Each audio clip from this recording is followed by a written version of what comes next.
Ng'ennaku z'omwezi nnyo omwezi guno ab'ebyobulamu e Wakiso baggala amalwaliro okwalisa Edina Islamic Hospital e Matugga ne Alimu Medical Center e Wakiso oluvannyuma lw'omusawo yafa ekirwadde ky'Ebola Sudan okugatuukamu nga tannaba kufa. Era n'abasawo abamu ku malwaliro gano baayawulwa okusobola okwekebejjebwa si kulwa nga nabo baali bafunye ekirwadde kino.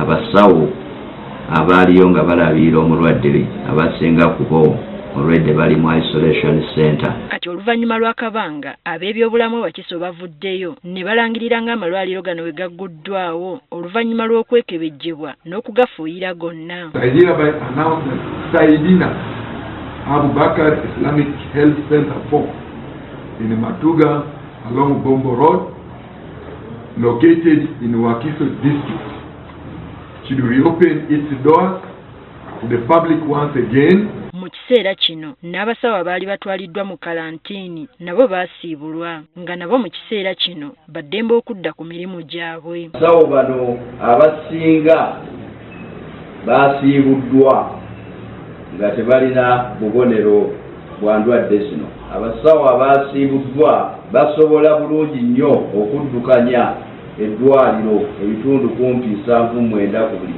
100. Kyokka balabudde bannayuganda obuteeyibaala newankubadde nga mu kaseera kano mu ggwanga tewali muntu yenna ateeberezebwa kuba na bulwadde buno. Newankubadde nga baasiibulwa tekitegeeza nti obulwadde bw'Ebola buweddewo mu ggwanga oba buweddewo mu disitulikiti y'e Wakiso.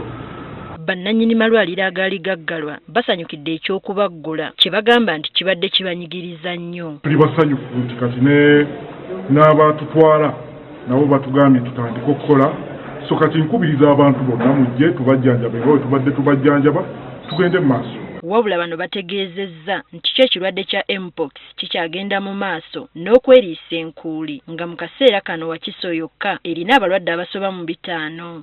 Ennaku z'omwezi jo olunaku olwokusatu 26 nga ngenzeeko mu statistics ez'akawaali we bwazibidde nga twakafuna cases 164 mu munisipaali y'Entebbe. Wano we basinzidde ne basaba abantu okugenda mu maaso n'okwewala ebifo obulwadde buno we buyinza okubakwatira ssaako n'okugoberera amateeka g'abasawo nga bwe galuŋŋamya. Era nga tulina abantu basobola okunaabira mu ngalo ne sabbuuni bwe kiba tekisobose tukozese sanitizer obwo obuli alcohol based. Teddy Nakaliga agafeeyo ku Spark TV.